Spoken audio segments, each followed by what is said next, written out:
দেও দিদি আসা কথা কই, তুমি তো দেখতেছো অনেক দিনে ফুলা মাইরি কেমন তোর।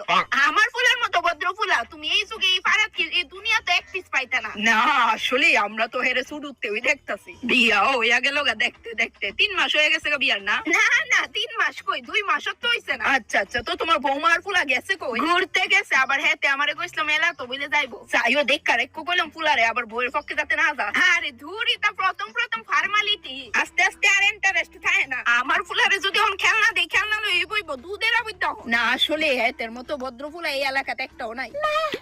মা বাবু এত তাড়াতাড়ি আয়া পড়লি যে, তোর মেরাত গেছস না? হ্যাঁ মা, মেলাতে যাইতেছিলাম, তারপর হঠাৎ করে লতিকা বমি করে শুরু করছে, মাথা ওবেলে ঘুরাইতেছিল। তারপর তারিলে হসপিটালে গেছি, হসপিটালে দেখা সোজা বাড়িতে আসি। ও মা কিতা গো, হঠাৎ করে এমন হইলো কে রে? কিতা রে বাবু? ওই আসলে মা তুমি থামো। কি ফাইজলামি করে আমার পোলাটা।